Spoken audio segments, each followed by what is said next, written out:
Bonjour et bienvenue dans Objectif 2023 qui reçoit pour vous aujourd'hui sur ces plateaux un ancien porte-parole du gouvernement et ministre de la Communication et Médias, actuellement député national élu du Sankuru. Vous l'avez certainement deviné, il s'agit de Lambert Mende Omalanga à qui je dis bonjour et bienvenue. Bonjour madame. Alors, dans l'actualité, considérez-vous que les confessions religieuses ont échoué dans leur mission de désigner leurs délégués à la Commission électorale nationale indépendante? Je ne sais pas dire si elles ont échoué, parce qu'on vient de leur donner encore une possibilité de trouver un accord, mais ce qui est vrai, c'est qu'elles ont retardé le processus, parce que cela fait belle lurette qu'on attend qu'elles puissent désigner les deux personnalités qui devraient les représenter, notamment à la tête de la commission et au sein de la plénière de celle-ci. Et manifestement, ces confessions religieuses restent divisées pour des raisons qu'il m'est difficile de comprendre, dans la mesure où nous sommes en face de pères spirituels desquels nous attendons plutôt un exemple de conciliation, d'humilité, et qu'ils ne nous envoient pas. Et donc, je suis plutôt déçu de cette attitude et j'espère vivement que le dernier délai que le président de l'Assemblée nationale vient de leur accorder avant que la commission paritaire ne puisse proposer à la plénière une solution qui nous permette d'avoir cette commission mise en place dans des délais qui nous permettent d'espérer des élections en 2023 sera respecté. Alors, vous l'avez dit tantôt, ces processus de désignation des animateurs de la CENI au sein de la plateforme de confession religieuse leur divisent donc, mais que faire pour s'en sortir? Ou comment faire pour qu'ils s'en sortent? Je pense que d'après la loi elle-même, qui organise la Commission électorale nationale indépendante, ces désignations se font par consensus. C'est ce que nous avons fait à notre niveau, au niveau des acteurs politiques. Et pour eux, c'est un consensus qui est requis. Et en cas de non-consensus, naturellement, dans une démocratie, on passe à un choix démocratique, c'est-à-dire le vote, qui permet de dégager une majorité sur laquelle on devra pouvoir se positionner pour prendre une décision. Mais avant d'en arriver là, vous souhaiterez? Nous souhaitons sérieusement qu'ils arrivent à un consensus. C'est la meilleure façon de faire, à mon avis. N'y a-t-il pas une influence politique? Les influences politiques sont inévitables dans une institution comme la Commission électorale nationale indépendante. Les gens ont leur position, ils ont leur façon de voir. On ne peut pas empêcher à un membre d'une confession religieuse d'avoir des sentiments. Naturellement, la politique, à mon avis, c'est aussi un problème de perception, de sentiments. On ne peut pas dire que c'est Dieu le Père qui descend ou le Saint-Esprit lui-même, bien que le Saint-Esprit les inspire. Mais ce sont des hommes de chair, comme vous et moi, qui peuvent avoir leurs sentiments.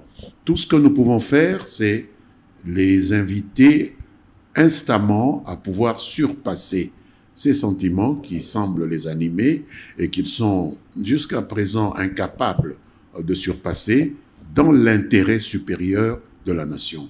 Puisque la République démocratique du Congo a aujourd'hui besoin de mettre en place sa commission électorale nationale indépendante, puisque sans cela, il y aura des impacts sur le déroulé du calendrier électoral.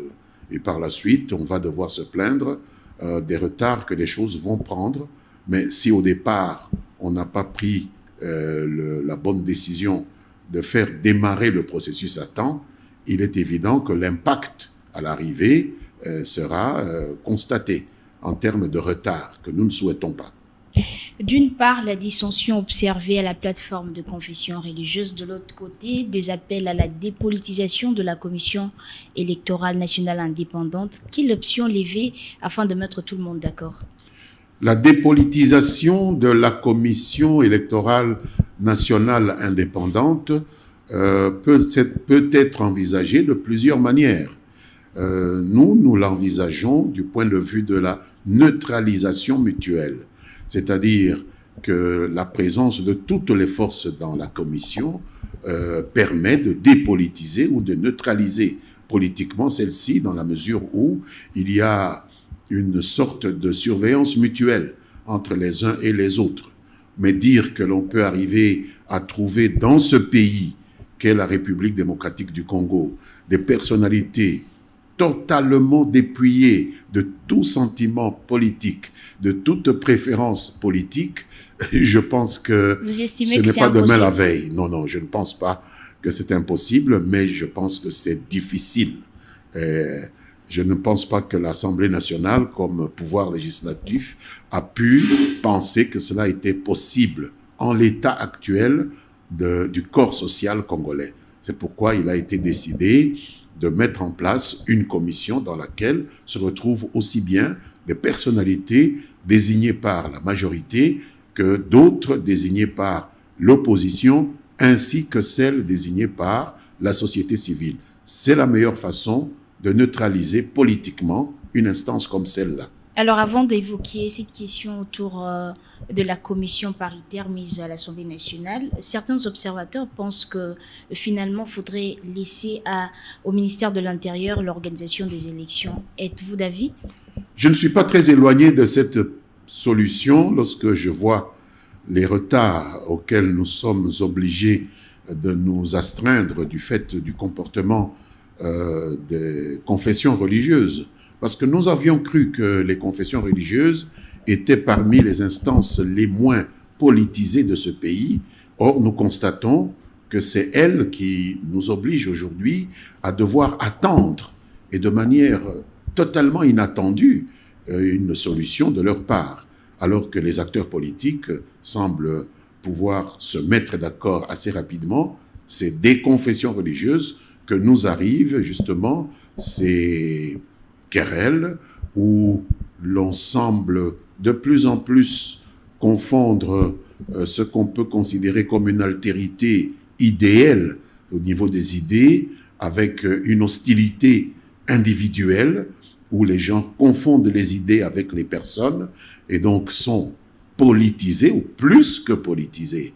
Et donc, à mon avis, on est en droit de se poser la question si la solution ne serait pas de remettre tout le processus entre les mains d'une administration qui, comme dans tous les autres pays, fonctionne sous la direction du ministère de l'Intérieur. Et on pourrait à ce moment parler de l'indépendance de l'organisation des élections?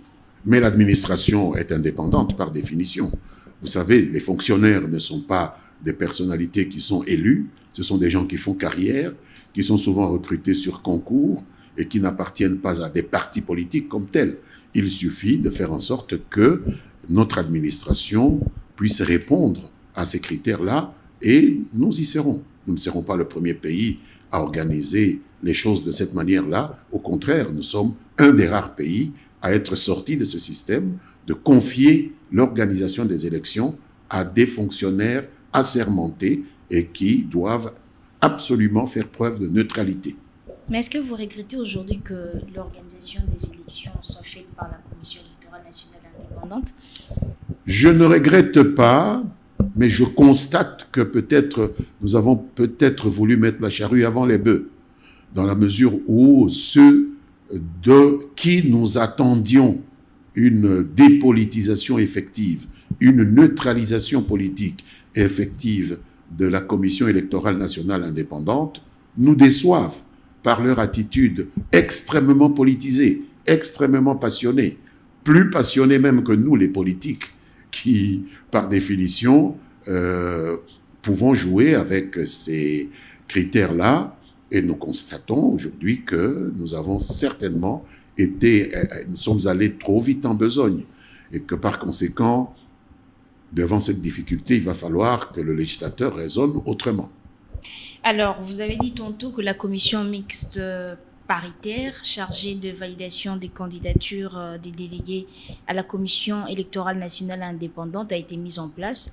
Est-elle vraiment paritaire sans l'approbation des directoires des principales forces de l'opposition, à savoir le Front commun pour le Congo et l'AMUCA? La commission paritaire est une catégorie légale, madame. C'est la loi sur la CENI qui prévoit que une commission paritaire constituée par des représentants de l'opposition au sein de l'Assemblée nationale et de la majorité au sein de l'Assemblée nationale puisse recevoir, pas prendre des décisions, mais recevoir les décisions qui proviennent des composantes chargées de désigner les membres, parce qu'on ne peut pas, bien sûr, faire ce travail par 500 députés nationaux, encore qu'on peut le faire, mais je ne pense pas que ce serait quelque chose de malléable, pratiquement. C'est pourquoi l'Assemblée nationale se fait représenter par une commission qu'elle met en place et qui travaille à recevoir ces candidatures simplement pour vérifier la conformité des choix qui ont été opérés par les différentes composantes avec la loi organique organisant et le fonctionnement de la Commission électorale nationale indépendante. Par exemple, est-ce que deux composantes n'ont pas envoyé deux personnalités appartenant à une même province? Ceci est interdit par la loi. Est-ce qu'une composante n'a pas envoyé une personnalité qui ne répond pas au critérium légal établi par la loi organique? C'est aussi une autre condition. Donc, je ne pense pas que le rôle de la commission paritaire soit aussi déterminant que cela, puisque la commission paritaire fait rapport à la plénière de l'Assemblée nationale qui va prendre la décision d'entérinement. L'Assemblée nationale ne se substitue pas aux composantes et la commission paritaire ne se substitue pas à l'Assemblée nationale. C'est une délégation de pouvoir. Donc ne donnons pas trop de pouvoir à la commission paritaire. C'est l'Assemblée nationale qui a reçu mandat d'entériner les choix pour autant que ces choix sont conformes à la loi qui a été votée, promulguée et qui aujourd'hui organise le fonctionnement de la Commission électorale nationale indépendante. Quel serait aujourd'hui l'inconvénient si, par exemple, dans cette commission mixte paritaire, on n'y retrouve pas l'opposition?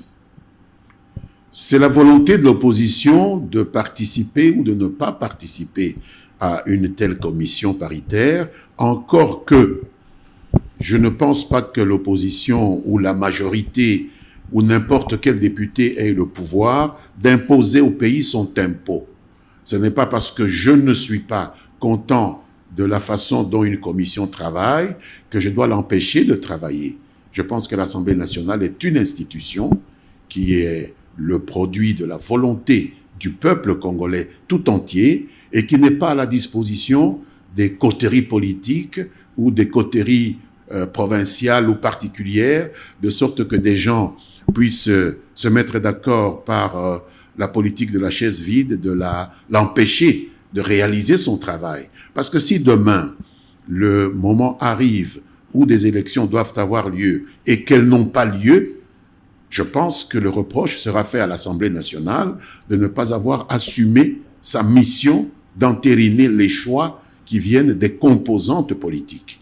Rien n'empêche même une composante de ne pas présenter ses candidats, de prendre le temps qu'il faut pour le faire, si elle a besoin de plus de temps que d'autres, mais ce que nous contestons, c'est l'idée de bloquer l'institution Commission électorale nationale indépendante, parce que soit on n'est pas prêt soi-même à aller aux élections, ou parce qu'il y a des raisons subjectives. Vous estimez que ceux de l'opposition n'y sont pas encore prêts? Je ne dis pas cela. Peut-être qu'il y a des raisons tout à fait valables pour ces gens-là de ne pas présenter leurs candidats, mais est-ce que cela doit bloquer le fonctionnement normal des institutions? Puisque le peuple congolais, dans sa souveraineté, a décidé qu'en 2023, nous devons avoir des élections. Et vous et moi, nous savons que si nous ne mettons pas en place cette commission électorale nationale indépendante dans les temps requis, c'est-à-dire maintenant, nous risquons d'assister à ce phénomène que tout le monde aborde aujourd'hui, le glissement. Nous ne voudrions plus vivre cela, d'autant plus que ça peut nous mener à des débordements que personne ne sera en mesure de contrôler. De sorte que si le plus grand nombre des composantes peut se mettre d'accord sur le choix des personnes qui les représenteraient, et pour autant que ces personnes seraient capables de remplir le quorum de fonctionnement de la Commission électorale nationale indépendante, cette commission peut très bien fonctionner. Il en est de même d'un gouvernement. Nous avons tous vu, lorsque M. Laurent-Désiré Kabila est venu ici, il n'avait pas l'habitude de mettre en place un gouvernement complet avec tous les ministères. Il lui arrivait, comme président de la République, de nommer, par exemple, 5 ministres, d'attendre un mois et de nommer 3 autres, d'attendre encore 2 semaines, d'en nommer encore 3, mais le gouvernement était en train de travailler. Du coup, ça ne vous dérange pas que l'opposition n'y soit pas? Ça nous dérange, mais ça nous dérangerait encore beaucoup plus si on empêchait la commission de commencer le travail de préparation des élections pour que celle-ci ait lieu en 2023. C'est ça qui serait vraiment quelque chose qu'il faut absolument éviter. Mais au regard de tout ce qui se passe, s'achemine-t-on vers un scénario où le quota de l'opposition restera vacant? Non, je ne pense pas que le quota restera vacant. Je pense qu'ils sont tous intéressés à participer à cette opération de contrôle des opérations électorales et que tôt ou tard, ils parviendront à se mettre d'accord. S'ils ne parviennent pas à se mettre d'accord, ils auront à en assumer la responsabilité devant leurs membres et devant l'opinion publique. Il n'appartient pas à d'autres composantes qui seraient majoritaires alors d'assumer la responsabilité de groupes qui seraient minoritaires par rapport à un retard comme celui-là qu'aucun groupe de la population congolaise ne souhaite aujourd'hui. Chacun doit pouvoir s'assumer. Alors, Ensemble pour la République de Moïse Katumbi redoute un débauchage. Ces pratiques ont été décriées avant l'arrivée au pouvoir de Félix Tshisekedi. Arrivons-nous un jour à un réel changement dans ces pays? Je pense qu'ils ont à expliquer ce qu'ils entendent par débauchage, aussi bien avant qu'après. Nous n'avons pas très bien compris le sens qu'ils mettent derrière ce mot. Lorsqu'on perd une élection, on parle de débauchage. Lorsqu'on ne joue pas le rôle qu'on souhaite jouer, on parle de débauchage. Je pense qu'il leur appartient d'expliquer très bien ce dont il s'agit. Et après tout, nous avons des juridictions, aussi bien de l'ordre judiciaire que de l'ordre administratif, devant lesquels ces problèmes peuvent être posés. Ils ne peuvent pas être en même temps eux-mêmes juges et partis. S'ils s'estiment victimes de débauchage, ils peuvent saisir les juridictions compétentes, parce qu'on n'a pas dit que là, les décisions... Là, c'est un conseil que vous donnez? Pardon? C'est un conseil que vous donnez? C'est un conseil que je donne, ça dit qu'il ne faut pas soi-même décider qu'on est victime d'une injustice et se rendre justice à soi-même.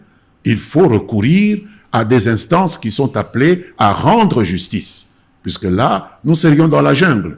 Si chacun doit décider que quelqu'un lui a fait du tort et lui-même décider de se rendre justice à lui-même, nous ne serions plus dans un état de droit. Donc, je pense qu'ici, nous devons fonctionner conformément aux principes qui guident un état de droit. Vous vous estimez victime d'une injustice, saisissez les juridictions qui sont compétentes. C'est ça l'état de droit. Ce n'est pas à vous-même à décider qu'on vous a fait du tort et que vous avez à vous rendre justice à vous-même.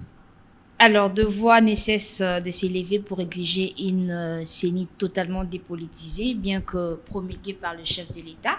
Aujourd'hui, un dialogue est-il une nécessité pour sortir de cette sorte d'impasse?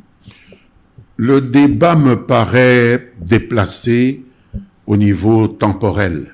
Ce débat était justifié avant que la représentation nationale ne puisse se prononcer définitivement sur cette question. La loi est venue au Parlement, nous en avons débattu au niveau de l'Assemblée nationale elle est montée en seconde lecture au niveau du Sénat. C'est à ces niveaux-là que le débat a lieu. Et puis elle est allée sur la table du président de la République qui avait la possibilité de renvoyer pour une seconde lecture sur base de ces remarques-là. Maintenant, la loi a été promulguée. Elle reflète le choix de la majorité de ceux qui ont été désignés par le peuple souverain pour légiférer. Et il n'appartient pas à un groupe d'individus de remettre en cause une loi que nous devons simplement mettre en application. Vous Et c'est ça, et c'est le moment de dire, avec les préceptes des latinistes, dura lex, sed lex. Elle est dure, mais c'est la loi. On l'applique, pas parce qu'elle vous plaît, mais parce que c'est la loi. C'est pendant le processus de législation que ces problèmes-là peuvent se poser. Donc je ne pense pas que c'est le moment de venir poser les problèmes du contenu d'une loi qui a déjà été promulguée. Donc, ce n'est plus prioritaire de parler en ce moment de la dépolitisation de la CENI. Il n'est plus approprié de parler du contenu d'une loi qui a été promulguée, qui existe et qu'on doit simplement appliquer. Le rôle d'un bon citoyen, c'est d'exécuter la loi, d'exécuter les lois de son pays. Pas de reposer, parce qu'un citoyen en lui-même ou un groupe de citoyens en eux-mêmes ne constitue pas le législateur. Ils ne peuvent pas se déclarer eux-mêmes représentatifs du corps législatif national. C'est l'Assemblée nationale et le Sénat qui constituent le pouvoir législatif. Ils ont décidé, et vous savez que les lois commencent toujours comme ça, l'Assemblée nationale et le Sénat ont adopté, le président de la République promulgue. Alors, il n'y a pas un individu qui va venir au-dessus de l'Assemblée nationale et du Sénat et du président de la République pour dire « je ne suis pas d'accord avec l'Assemblée nationale ». C'est trop tard. Donc ça n'aurait pas de sens, c'est trop tard. C'est pendant le débat à l'Assemblée nationale que ces questions auraient pu être soulevées. Donc, il n'est pas question de venir soulever des débats sur une loi qui est déjà promulguée après la promulgation de la loi. Ça n'a aucun sens. Il n'y a plus une possibilité de remettre sur table pour essayer de s'accorder avec ceux qui pensent qu'il y a dépolitisation. Non. Il y a politisation de la CENI. Sinon, ça ne serait plus un état de droit. Ce serait un coup d'État, au sens légal du terme. Ce serait une injure, d'ailleurs, à l'état de droit. Un autre point, c'est la loi électorale, toujours pas débattue à l'Assemblée nationale. Qu'est-ce qui bloque? La loi électorale sera débattue, mais vous voyez vous-même les difficultés auxquelles nous devons nous confronter pour mettre en place une loi d'accompagnement comme celle de la Commission électorale nationale indépendante.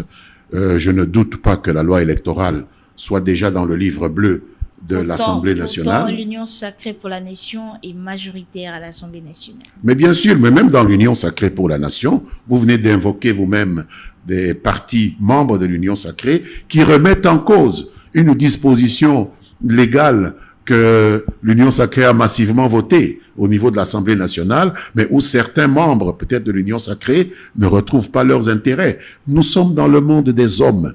Et si nous ne faisons pas en sorte de placer certains principes au-dessus des individus que nous sommes, je pense que nous ne sortirons pas de l'auberge.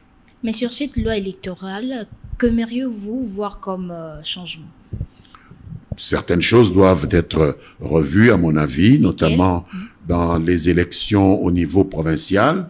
Par exemple, l'élargissement du corps électoral pour le choix des gouverneurs. Le corps électoral me paraît par trop étriqué au niveau de cette élection indirecte. Soit on élargit le corps électoral, soit on fait en sorte que, à ce niveau-là, on puisse avoir une élection au suffrage universel direct, ce qui permettra de réduire la corruptibilité de ce processus, parce que nous en voyons les conséquences au niveau de l'ingouvernabilité de la plupart de nos provinces aujourd'hui. Alors, la proposition de loi sur le verrouillage de l'accès à certaines fonctions, notamment la présidence de la République, y a-t-il l'opportunité aujourd'hui de débattre sur ces sujets? La décision de l'opportunité de l'examen d'une loi ou d'une proposition ou d'un projet de loi appartient à l'Assemblée nationale et au Sénat. Il n'appartient pas à monsieur tout le monde de décider de l'opportunité ou de l'inopportunité d'examiner un projet ou une proposition de loi.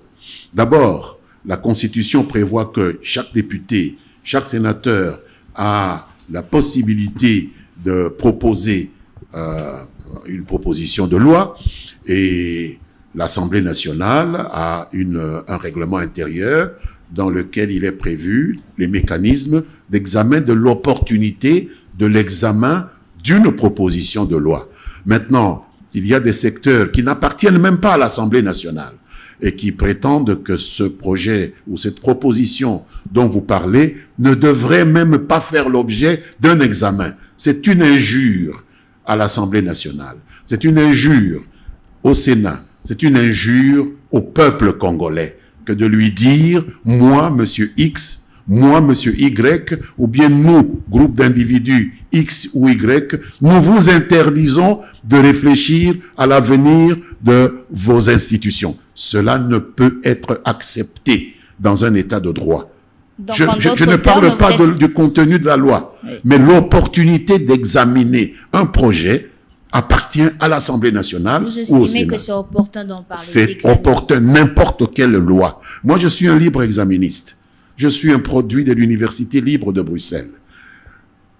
Que vous pensiez des choses contraires à ce que moi je pense ne m'autorise pas à vous empêcher d'exprimer ce que vous pensez. Quitte à moi à vous rencontrer dans le débat.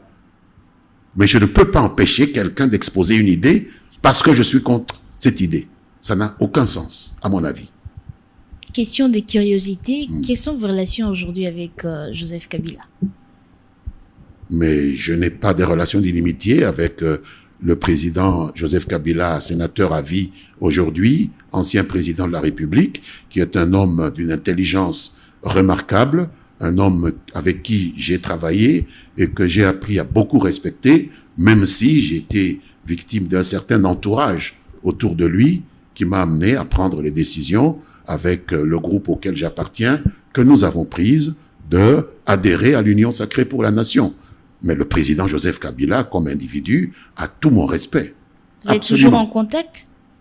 Non, je n'ai pas de contact avec lui. D'abord, c'est un homme très taiseux.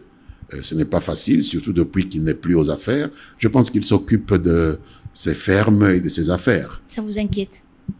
Pourquoi ça devrait m'inquiéter? Il a ses choix. C'est un homme qui est jeune, qui a le temps avec lui. Que doit faire l'Union sacrée pour éviter un destin semblable à celui du FCC? Je pense qu'il faut élaborer ce que nous pouvons appeler des projets qui nous mettent ensemble, et il faut surtout des mécanismes qui permettent de rendre possible la libre expression des idées au sein du groupe, avec un respect mutuel entre les différentes composantes du groupe. Et je pense que tout le reste va aller tout seul. Et en ce moment, comment ça évolue? Ça évolue dans ce sens-là. Vous voyez bien que nous avons des débats, que nous sommes parvenus même à nous mettre d'accord pour dégager des représentations beaucoup plus rapidement à 250 députés de l'Union sacrée pour la nation qu'à 8 confessions religieuses. Donc, c'est vous dire cette union sacrée est composée d'hommes de raison qui savent placer l'intérêt général au-dessus des intérêts particuliers. Et je pense que c'est dans ce sens-là qu'il faut poursuivre. Donc, à ce stade, on peut dire que l'Union sacrée pour la nation a une longue vie. Je l'espère. Je pense que les choses se passent plutôt bien, à mon avis, jusqu'à présent. Êtes-vous certain qu'il y aura des élections en 2023? Nous voulons faire en sorte qu'il y ait des élections en 2023. C'est pourquoi nous ne voulons pas nous plier aux caprices de ceux qui veulent nous retarder aujourd'hui, d'autant plus que nous savons qu'ils ont pris l'habitude de casser le sucre sur le dos des autres chaque fois qu'il y a du retard. Et étant aujourd'hui aux affaires, nous ne souhaitons pas être victimes de ce lynchage médiatique ou politique auquel on a habitué l'opinion congolaise lorsqu'une élection prend du retard. Nous souhaitons que les choses se fassent conformément à ce qui est inscrit dans les textes légaux dans ce pays. C'est pourquoi nous voulons avoir une commission électorale nationale indépendante, parce que c'est elle qui a la plus grande responsabilité dans les préparatifs qui nous permettront d'avoir des élections à temps voulu. Un autre point, le gouvernement soutient le recensement général de la population avant 2023. Votre avis comparatif à ceux qui pensent qu'ils redoutent plutôt les glissements? Je ne sais pas si le type de recensement auquel le gouvernement pense, vous devez être mieux informé que moi, pourrait être de nature à empêcher que l'élection ait lieu dans les délais constitutionnels. J'espère que non. En tout état de cause, si recensement il y a, le gouvernement viendra nous expliquer la méthodologie qu'il compte utiliser à l'Assemblée nationale, et à ce moment-là, nous verrons quels sont les mécanismes à mettre en place pour pouvoir faire en sorte que les élections ne puissent pas souffrir de cet exercice qui est tout à fait normal. Il faut savoir compter ceux qui vont voter, il faut savoir compter ceux qui sont majeurs et ceux qui remplissent les conditions de pouvoir porter leur bulletin dans les urnes.